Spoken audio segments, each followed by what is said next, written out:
కీర్తిశేషులు శ్రీ రామోజీరావు గారి 89వ జయంతి సందర్భంగా రామోజీ ఎక్సలెన్స్ అవార్డ్ కార్యక్రమాన్ని ఏర్పాటు చేసి ఈ కార్యక్రమానికి ముఖ్య అతిథులుగా భారత ఉపరాష్ట్రపతి పిపి రాధాకృష్ణన్ గారిని, తెలంగాణ గవర్నర్ జిష్ణుదేవ్ వర్మ గారిని, ఆంధ్రప్రదేశ్ ముఖ్యమంత్రి పెద్దలు శ్రీ నారా చంద్రబాబు నాయుడు గారిని, భారత మాజీ ఉపరాష్ట్రపతి పెద్దలు వెంకయ్య నాయుడు గారిని, భారత మాజీ ప్రధాన న్యాయమూర్తి శ్రీ ఎన్వి రమణ గారిని, మిత్రులు పెద్దలు కేంద్ర మంత్రివర్యులు జి కిషన్ రెడ్డి గారిని, అదేవిధంగా కేంద్ర మంత్రివర్యులు జి రామ్మోహన్ నాయుడు గారిని, మిత్రులు మంత్రివర్యులు బండి సంజయ్ గారిని, శ్రీధర్ బాబు గారిని, రామోజీరావు గారి అభిమానులను, రామోజీ ఫిలిం సిటీ, ఈనాడు సంస్థల సిబ్బంది అందరూ, ముఖ్యంగా కిరణ్ గారు ఒక మంచి కార్యక్రమాన్ని ఏర్పాటు చేసి రామోజీరావు గారు ఏ విలువలను, ఏ సాంప్రదాయాన్ని ఈ తెలుగు ప్రజలకు అందించిండో అందులో రాణించిన వాళ్ళను గుర్తించి రామోజీ ఎక్సలెన్స్ అవార్డ్స్ ఇవ్వడం ద్వారా కొత్త తరానికి ఒక స్ఫూర్తినివ్వాలని కార్యక్రమాన్ని ఏర్పాటు చేసినందుకు వారిని, వారి కుటుంబ సభ్యులను మనస్ఫూర్తిగా నేను అభినందిస్తున్నాను. ఈనాడు మనిషి మరణించిన తర్వాత వారిచ్చిన ఆస్తులనే కానీ వారి ఆలోచనలని కొనసాగించాలని, వారి ఆలోచనలకు అనుగుణంగా వారి సంస్థలను నిర్వహించాలని ఆలోచన చేస్తున్న వాళ్ళు చాలా తక్కువ మంది. కానీ ఈనాడు రామోజీరావు గారు ఇచ్చిన స్ఫూర్తి, వారు అందించిన సంస్థలు, ఈ సంస్థల్ని నిర్వహించడం కూడా అంత ఆషామాషి వ్యవహారం కాదు. ఆర్థిక భారంతో కూడుకున్నాయి. చాలామందికి ఇందులో లాభాలే ఉంటాయన్న ఆలోచన ఉంది, కానీ వీటి నిర్వహణలో అధిక వ్యయం కూడా కూడుకొని ఉన్నదన్న సంగతి చాలామందికి తెలియదు. అయినా వారి కుటుంబ సభ్యులు ఈనాడు ఈ సంస్థలను అన్నీ నిర్వహిస్తూ తెలంగాణ రాష్ట్రానికి, హైదరాబాద్ నగరానికి ఒక గర్వకారణంగా ఈ సంస్థలు ఈరోజు నిలబడ్డాయి. ఈనాడు తెలంగాణ రాష్ట్రం, హైదరాబాద్ నగరము అంటే ఒక 4 వండర్స్ గురించి మనం మాట్లాడుకుంటే మొదటి వరుసలో చార్మినార్, రెండవ వరుసలో గోల్కొండ, మూడవ వరుసలో హైటెక్ సిటీ, 4th వండర్ కింద రామోజీ ఫిలిం సిటీ ఈరోజు తెలంగాణ రాష్ట్రానికి, హైదరాబాద్ నగరానికి ఒక గుర్తింపును తీసుకొచ్చింది. ఆనాడు తెలుగు సినీ పరిశ్రమ నంది అవార్డులతో మొదలై ఈనాడు ఆస్కార్ అవార్డులకి ఎదిగింది అని అంటే ఈ ప్రాంతంలో కట్టిన స్టూడియోలే కాదు, రామోజీ ఫిలిం సిటీ కూడా ఎంతో తోడ్పాటును అందించింది. అందుకే నేను చాలా సందర్భాలలో నేను చెప్పడం జరిగింది, టాలీవుడ్ బాలీవుడ్ కోసం కాదు, హాలీవుడ్ కూడా ఈ రాష్ట్రానికి, నగరానికి, రామోజీ ఫిలిం సిటీకి రావాలి. స్క్రిప్ట్తో వస్తే ప్రింట్తో వెళ్ళాలి అని రామోజీ గారు ఏదైతే ఆలోచనతో ఈ రామోజీ ఫిలిం సిటీని వారు ప్రారంభించినరో ఈరోజు ఆ కళ నిజమైంది. ఎవరైనా సినిమా తీయాలి అని అనుకుంటే స్క్రిప్ట్ తీసుకొని రామోజీ ఫిలిం సిటీ కాంపౌండ్లోకి వస్తే ఈరోజు ప్రింట్ తీసుకొని బయటికి వెళ్ళేంతగా అన్ని రంగాల నైపుణ్యాలను ఇక్కడ వారు కేంద్రీకృతం చేశారు. ఈ 2000 ఎకరాలు ఒక కళాఖండం, ఒక అద్భుతం. దీనికి చాలామంది సమస్యలు సృష్టించాలని ప్రయత్నం చేసిన వాటన్నిటినీ రామోజీరావు గారు నిలబడి తట్టుకొని ఈ తెలంగాణ రాష్ట్రానికి ఒక గర్వకారణంగా రామోజీ ఫిలిం సిటీని తీర్చిదిద్దడం జరిగింది.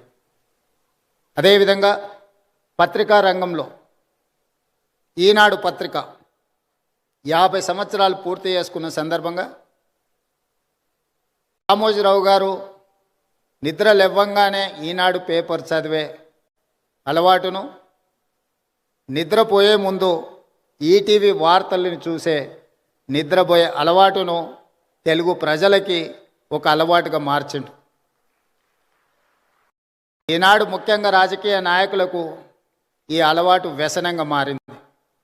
ఉదయం నాకు ఎన్ని పత్రికలు వచ్చినా ఖచ్చితంగా హెడ్లైన్స్ అయినా ఈనాడు పేపర్ నేను తిరిగేస్తా. ఎందుకంటే నిఖార్సైన సమాచారం. మిగతా దాంట్లో కొంచెం మసాలాలు కలర్స్ అవి ఇవి యాడ్ అవుతుంటాయి. ఇది యాక్చువల్ వార్తని ఈ 2-3 పత్రికలు చదివిన తర్వాత వాస్తవం ఏముందో తెలుసుకుందాము అని ఈనాడు తెలంగాణ రాష్ట్ర ముఖ్యమంత్రిగా 5-10 నిమిషాలైనా ఈనాడు పేపర్ నేను తిరిగేస్తాను. అదేవిధంగా సాయంత్రం ఇంటికి పోతే 9 గంటలకు ఈటీవీ వార్తల్ని తప్పకుండా చూస్తే ఎక్కడున్నాయి, ఈ ఊర్లోనే కాదు, ఈ నగరంలోనే కాదు, ఈ రాష్ట్రం పక్క దేశాలకు వెళ్ళిన సంపూర్ణమైన వార్తల్ని ఈటీవీలో ప్రసారం అవుతాయి. వాళ్ళ ఆలోచనలను కాకుండా జరిగిన వాస్తవాలను ప్రజలకు అందించాలన్న వారి స్ఫూర్తి ఈరోజు ఈనాడులో కానీ ఈటీవీలో కానీ కనిపిస్తుంది. అదేవిధంగా రామోజీరావు గారి గురించి ఆలోచన చేసినప్పుడు ఆశ్చర్యకరమైన అంశాలు కనిపిస్తాయి. పచ్చళ్ళు తినిపించిన రామోజీరావు గారి గొప్పతనం ఉంటుంది. పత్రిక చదివిన రామోజీరావు గారి గొప్పతనం కనిపిస్తుంది. ప్రసార సాధనాలు మార్గదర్శి చిట్ ఫండ్కి, రామోజీ ఫిలిం సిటీకి, ప్రియా పచ్చళ్ళకి, ఈనాడు పేపర్కి దేనికి పొంతన లేదు. ఇలా వివిధ రంగాలలో ఒక వ్యక్తి రాణించడం చాలా కష్టం. ఒక వ్యక్తికి ఒక విషయంలో టాలెంట్ ఉందంటే మనం అర్థం చేసుకోవచ్చు. అతను నిరంతరం అందులో కృషి చేయడం, అందులోనే ప్రయత్నం చేయడం అనేది ఆ వ్యక్తికి అందిన ఒక విద్య అనుకోవచ్చు.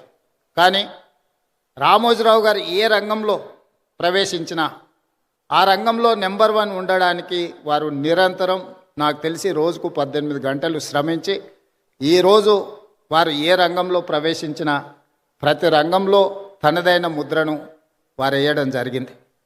అందుకే ఈనాడు రామోజీ సంస్థ ఈ రామోజీ ఎక్సలెన్స్ అవార్డు కార్యక్రమాన్ని పెట్టడం ద్వారా ఈరోజు అవార్డు గ్రహీతలను గుర్తించడమే కాకుండా భవిష్యత్తులో ఇంతకుముందు చంద్రబాబు నాయుడు గారు ఏదైతే చెప్పినరో ఈ అవార్డు అనేది ఒక గొప్ప గౌరవంగా భవిష్యత్తులో ఇది రాణిస్తుంది అని నేను కూడా వారితో ఏకీభవిస్తున్నా.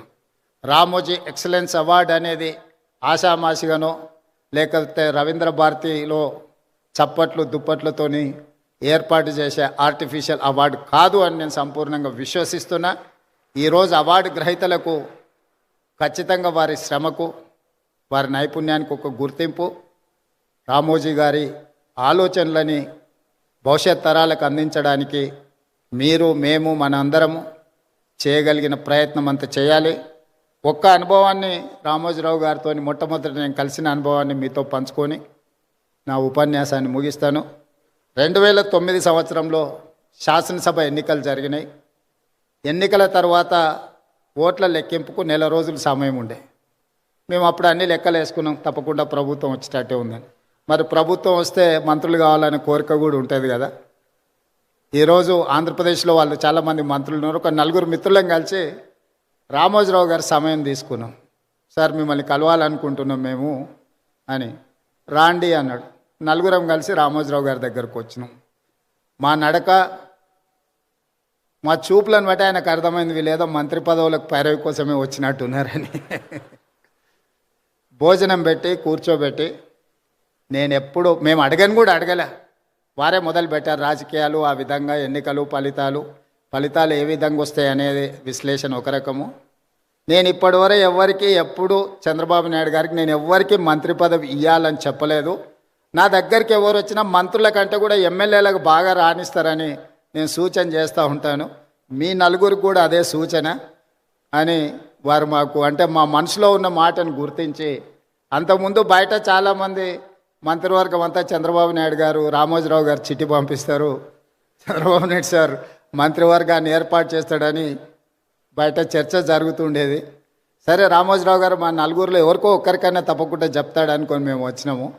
వారు రాజకీయ నాయకులకు కానీ ప్రభుత్వంలో కానీ ఇలాంటి సూచనలు ఎప్పుడు నేను చేయను. మీరు కష్టపడి పని చేయండి, మీరు మంచి చేస్తే తప్పకుండా నా పత్రికలో స్థానం ఉంటుంది. మీరు చెడు చేస్తే మాత్రం మొదటి పేజీలో స్థానం ఉంటుంది, మీరు ఏది కావాలనో కోరుకోండి అని చెప్పి మంచి భోజనం పెట్టి, రామోజీరావు గారు మంచి హోస్ట్.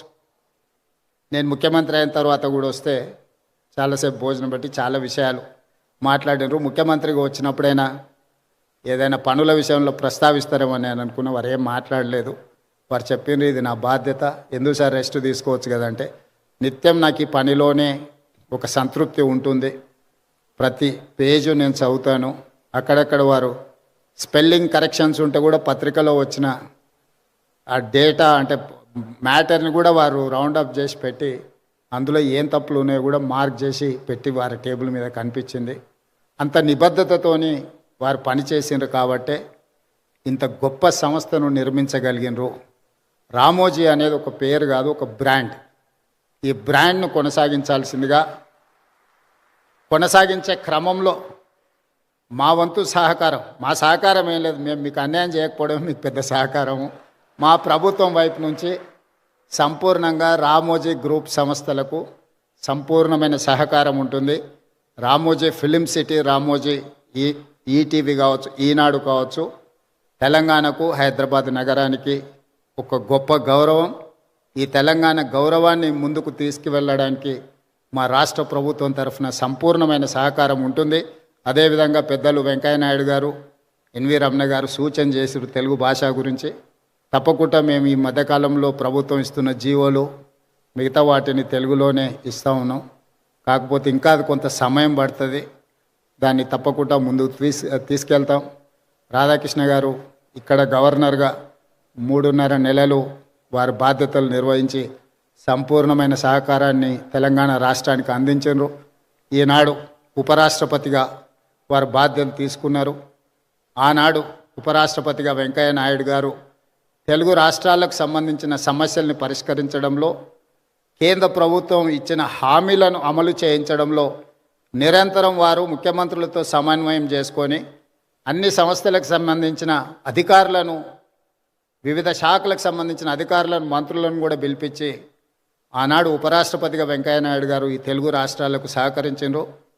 ఈనాడు నేను భారత ఉపరాష్ట్రపతి రాధాకృష్ణన్ గారి నుంచి కూడా మేము ఇదే రకమైన సహకారాన్ని వారి నుంచి ఆశిస్తున్నాం. వారిని మనస్ఫూర్తిగా ఈ వేదిక మీద నుంచి ఉపరాష్ట్రపతిగా బాధ్యతలు చేపట్టినందుకు అభినందనలు తెలియజేస్తూ మీ అందరి దగ్గర సెలవు తీసుకుంటున్నాను.